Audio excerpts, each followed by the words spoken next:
Over the course of the past 100 years, we've had a wide array of paradigm-shifting scientific discoveries, many of which shake the foundations of how we see reality, and some of which even sound like they are science fiction. We know that matter is 99% empty space, and that quantum particles are zero-dimensional points. We can verify that time travel into the future is possible at high speeds. We have quantum particles that can teleport through impenetrable walls, be in two places at the same time, and change their behavior when there is a conscious observer. Quantum mechanics is much more than theories and interpretations. It provides undeniable and mathematical proof that everything we know and experience works in ways that are fundamentally surreal. And it isn't the only field in science that is making us think about our sense of reality. Neuroscience studies the nervous system, and it has given us many insights about what is still the most profound mystery in biology: consciousness. The definition proposed in 2012 is that it is the sum of the electrical discharges occurring throughout the nervous system. When this activity becomes unusual due to, for example, brain injury, we experience things very differently. One rare disorder that can occur in association with migraine attacks and diabetes is called the Capgras delusion, which causes patients to believe that close friends and relatives are actually imposters. Even when patients who suffer this delusion seem to retain all their intellectual abilities, they will still insist and create elaborate rationalizations to explain how their family and friends have been replaced by frauds. Other disorders can cause patients to lose the ability to describe or perceive the right half of people's faces, but they will not be aware that they have this condition and instead come up with inaccurate descriptions that they believe to be correct. We traditionally and intuitively assume that our capacity for mathematical and rational thinking gives us the ability to make objective distinctions.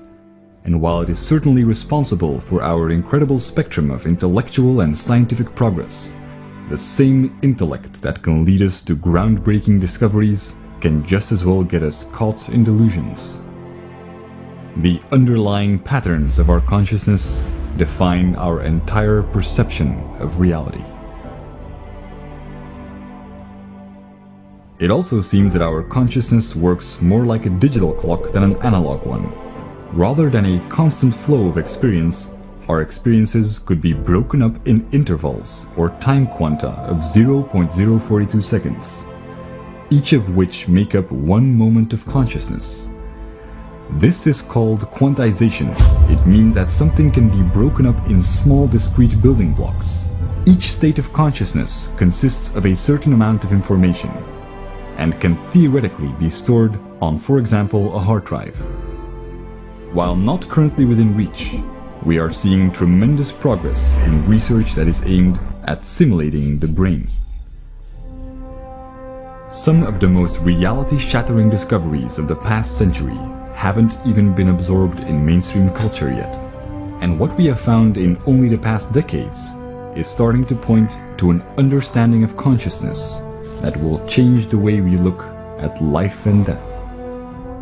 In 2007, stem cell pioneer Robert Lanza proposed that time and space, and even our entire reality, are not what we think they are. Criticized for being incomplete, but at the same time recognized as scientifically sound and potentially revolutionary by scientists ranging from Nobel laureates in physiology to astrophysicists at NASA, the theory of biocentrism describes reality as a process that fundamentally involves our consciousness.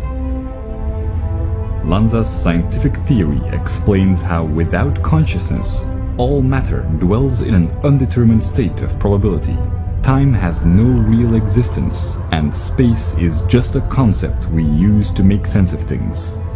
If we look towards neuroscience and quantum mechanics to further fill in the blanks and shortcomings of biocentrism, all that we are left with are quantized states of consciousness. Reality how we know it does not exist, and if it had any sort of existence that we could visualize, it would look something like this: an endless sea of static, of information in which all probabilities exist. Imagining all these probabilities within a zero-dimensional space without time is not easy, but it is perhaps as close as we'll ever come to imagining what reality really is.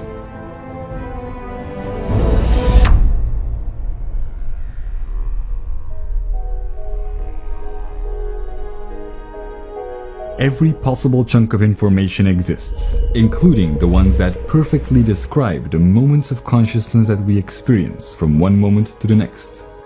In quantum mechanics, we have had theories of a holographic universe where the entire universe could be seen as a two-dimensional structure containing all the information that we seem to perceive in three dimensions. In a new model, all of existence is encoded in quantized moments of consciousness that contain all of our experiences.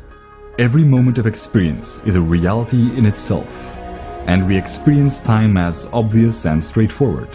But with each moment of consciousness containing a different set of memories and experiences, it wouldn't matter if our timeline was completely scrambled. Tomorrow could happen before yesterday. Our memories are dependent on the information encoded within each moment of consciousness, and can only tell us something about the reality we experience right now. Any perception of time or continuity is actually an illusion. This is one of the reasons why Robert Lanza's recent theory was considered to be a wake-up call by NASA's astrophysicist David Thompson. When we look at the Big Bang, or when we observe how quantum particles jump back and forth in time, we have the arrogance of assuming that time simply moves forward in a straight line, and we then go on to see these time anomalies as unusual and counterintuitive. But there is no indication that our perception and memories define the arrow of time. All of this seems to suggest that our reality would completely disintegrate, or at the very least, become highly inconsistent and random at any point.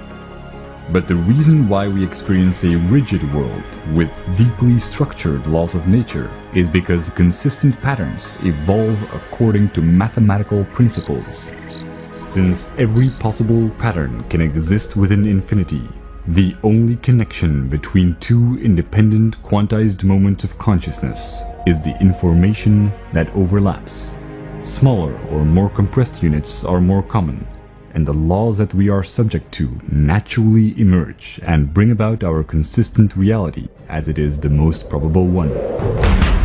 Patterns can be found in any type of chaos, and since very complex structures are required for consciousness to exist, the reality that we experience evolves along the probable branches of its own specific pattern. If neural disorders such as Capgras syndrome have taught us anything, it's that we have an incredible ability to rationalize the oddities in our reality.